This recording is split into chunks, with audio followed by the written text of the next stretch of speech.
বীরভূমে গতকাল একাধিক কর্মসূচি ছিল শুভেন্দু অধিকারীর এবং শুভেন্দু অধিকারী হুঙ্কার দিচ্ছেন মে মাসের প্রথম সপ্তাহে বা এপ্রিলের দ্বিতীয় সপ্তাহে সরকার গঠন করবে বিজেপি। এপ্রিলের মধ্যে বিজেপি সরকার গঠন করলে পয়লা মে ৩,০০০ টাকা ঢুকবে মহিলাদের অ্যাকাউন্টে। মে মাসে বিজেপি সরকার গঠন করলে পয়লা জুন টাকা ঢুকতে চলেছে অ্যাকাউন্টে।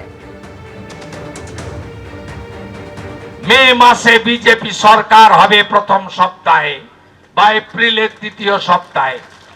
এপ্রিলের মধ্যে যদি বিজেপির সরকার হয় পয়লা মে ৩,০০০ টাকা ঢুকবে মহিলাদের অ্যাকাউন্টে। আর মে মাসে যদি বিজেপির সরকার হয় পয়লা জুন ঢুকবে আপনাদের অ্যাকাউন্টে। শুধু মহিলাদের নয়, বার্ধক্য ভাতা, বিধবা ভাতা, দিব্যাঙ্গ ভাতা, তফসিলি ভাতা, তফসিলি উপজাতি ভাতা, লোকপ্রসার শিল্পী ভাতা, সব ভাতার ক্ষেত্রেই আগামী দিনে ভারতীয় জনতা পার্টি সংকল্পপত্রে যে কমিটমেন্ট ঘোষণা করবে সেটাই আমরা রাখবো। শুভেন্দু অধিকারী একজন ফ্লপ জ্যোতিষী, তো সুতরাং উনি এই ক্যালেন্ডার পলিটিক্স পছন্দ করেন। উনি 2020 সালের নভেম্বর মাসে বলেছিলেন এই তো 21-এ আমরা সরকারে আসব, তারপরে বললেন আর একটা, তারপরে বললেন একটা, কোনোটাই হয় না। তো সুতরাং উনি একজন ফ্লপ জ্যোতিষী। ও প্রথমেই এরকম আধুনিক এই ধরনের প্রেডিকশন না দিয়ে কিছুদিন একটু ফুটপাতে টিয়া পাখি নিয়ে বসুক, একটু চর্চা করুক, শিখে নিক, তারপর কথা বলবে। একদিকে প্রতিশ্রুতির বন্যা যেমন বইছে, তারই সঙ্গে চলছে টার্গেট বেঁধে দেওয়া। শুধু বীরভূম জেলার রামপুরহাট সহ সমস্ত আসনে জিততে হবে বিজেপিকে, এমনটাই বলছেন বিরোধী দলনেতা। শুধু নন্দীগ্রাম, পূর্ব মেদিনীপুর, উত্তরবঙ্গ দিয়ে কিন্তু 148 আসন হবে না। কি বললেন গতকাল বীরভূমে গিয়ে, দেখুন। তৃণমূল কংগ্রেসকে টাটা বাই বাই করার সময় এসে গেছে। বীরভূম জেলার অধিকাংশ সিট না দিলে এই রাজ্যে ডবল ইঞ্জিনের সরকার হবে কি করে? তৈরি হন। বীরভূম জেলার রামপুরহাট সহ প্রতিটা সিট দিতে হবে। রামপুরহাট তো বিজেপির জায়গা, 19-এ আপনারা লিড দিয়েছিলেন, দিচ্ছেন তো রামপুরহাট। শুধু নন্দীগ্রাম, পূর্ব মেদিনীপুর দিয়ে 148 হবে না, উত্তরবঙ্গ দিয়ে হবে না, বীরভূমেরও যোগদান থাকতে হবে। মা তারার জায়গা আপনাদের দিতে হবে। বিরোধী দলনেতার হুঙ্কার, বীরভূমের রামপুরহাট সহ সব আসন জিততে হবে। পাল্টা তৃণমূল মুখপাত্র কুণাল ঘোষ কি বলছেন শোনাবো। বুঝতে পেরেছেন যে বিপুল আসন নিয়ে তৃণমূল কংগ্রেস চতুর্থবারের জন্য ক্ষমতায় আসছে, সেই কারণে রাজনৈতিক অস্তিত্ব রক্ষার জন্য তারা পাগলের মতো ঘুরে বেড়াচ্ছেন। লোক হচ্ছে না সভায়, যত না লোক তার থেকে চেয়ার বেশি। ফলে কিছু ফ্লপ সভা করে অতৃপ্ত আত্মার মতো বিজেপি নেতারা কিছু কথা বলছে। চলতি মাসেই বিজেপির যে নির্বাচনী ইস্তেহার, সংকল্পপত্র, তা প্রকাশিত হতে চলেছে। তার আগে গতকাল থেকেই জেলায় জেলায় বিজেপির মতামত সংগ্রহ অভিযান শুরু হলো। বীরভূমের গনপুরে সভা করলেন শুভেন্দু অধিকারী, সেখানে ড্রপবক্স হাতে মতামত সংগ্রহ করলেন তিনি। পুরুলিয়া, দুর্গাপুরও ড্রপবক্স হাতে পথে নামলো বিজেপি, জানিয়ে কটাক্ষ ছুড়ে দিয়েছে শাসক দল। রাজ্যের অন্তত 1000 মণ্ডলে এই বাক্স আজকে উদ্বোধন হয়েছে।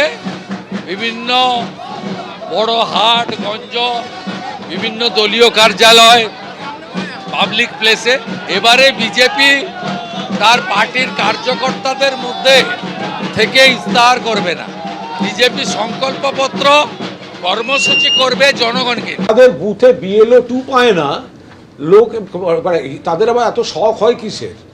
ওদের যেসব সাজেশন বক্স হবে তাতে এই গোষ্ঠী ওর নামে, ওই গোষ্ঠী ওর নামে, যত উড়োচিটি ওগুলো সব ওখানে জমা পড়বে। যত আরএসএস বা পুরনোরা আছে তারা দেবে নতুনদের নামে, আর নতুনরা দেবে এদের নামে। ওদের ওখানে গোষ্ঠী কোন্দলের খেউড়ের বাক্স হবে ওদের এই বক্স। এবার হুমায়ুন কবিরের প্রস্তাবিত বাবরি মসজিদ ধ্বংসের হুমকি বিশ্ব হিন্দু রক্ষা পরিষদের। এটা উত্তরপ্রদেশ নয়, পশ্চিমবঙ্গের মুর্শিদাবাদ। পাল্টা হুঙ্কার হুমায়ুন কবিরের। রেজিনগরে হুমায়ুনের প্রস্তাবিত বাবরি মসজিদের বিরুদ্ধে লখনৌয়ে পোস্টার, আমরা আসবো আবার বাবরি মসজিদ ধ্বংস করব, হুমকি পোস্টার পড়েছে লখনৌতে। 11ই ফেব্রুয়ারি শিলান্যাসের দিনই মুর্শিদাবাদ চলো ডাক বিশ্ব হিন্দু রক্ষা পরিষদের। হিম্মত থাকলে মুর্শিদাবাদে আসুন, পাল্টা হুঁশিয়ারি দিয়েছেন আবার ভরতপুরের বিধায়ক।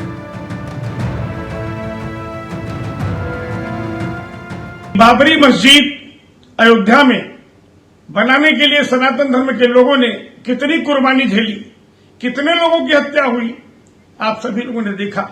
और बाबर जो आक्रमणकारी था उसकी यह देन थी। आज उसी के नाम पर पश्चिम बंगाल के मुर्शिदाबाद में तृणमूल कांग्रेस का एक विधायक हुमायूं कबीर, जो फिर से 11 तारीख को उसने नींव रखने की बात किया है। मैं आप सभी लोगों से निवेदन करता हूं कि जितने सनातनी भाई हैं देश में, आज वहां पर हम सभी लोग तैयारी कर लें कि हम लोग 10 तारीख को निकलें और वहां 11 तारीख को सुबह उसका प्रदर्शन करें। और साथ में अगर स्थिति अगर वो आएगी तो हम लोग कब्र भी खोदने का काम करेंगे हुमायूं कबीर की। और सबसे बड़ी चीज ये है कि वहां के मुख्यमंत्री जो हिंदुओं की विरोधी सरकार चल रही है उसको भी उखाड़ फेंकना है। এটা অযোধ্যা না, উত্তরপ্রদেশও না, ভারতবর্ষের অঙ্গরাজ্য পশ্চিমবঙ্গ। আর সেই পশ্চিমবঙ্গের 29টা জেলার মধ্যে একটা জেলা, তার নাম মুর্শিদাবাদ। একসময় এই মুর্শিদাবাদ থেকে বাংলা, বিহার, উড়িষ্যা পরিচালনা হয়েছে। আমরা সেই পুরনো ইতিহাস, পুরনো ঐতিহ্য মুর্শিদাবাদের আবার ফিরে আনতে চলেছি। এবং এই মুর্শিদাবাদে আমরা কোনো কাউকে কোনো অশালীন কথাবার্তা বলতে বা কোনো ধর্ম অবলম্বী মানুষকে কোনো কটু কথা বলতে রাজি নই। কিন্তু আমাদের মসজিদ করার অধিকার রয়েছে, সাংবিধানিক অধিকার। সেখানে আমি মসজিদ করছি। সেই মসজিদের নাম বাবরি রাখবো না হুমায়ুন রাখবো না শাহজাহান রাখবো না কি রাখবো, সেটা সম্পূর্ণ আমার অধিকারের মধ্যে পড়ে।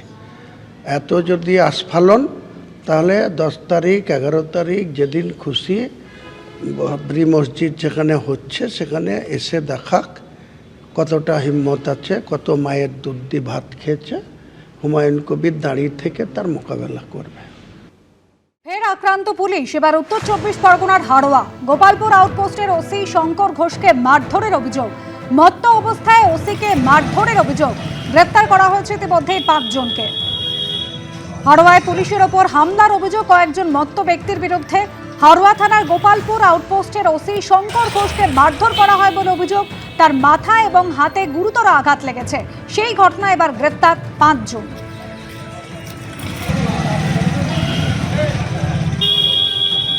এবিপি আনন্দ, এগিয়ে থাকে, এগিয়ে রাখে।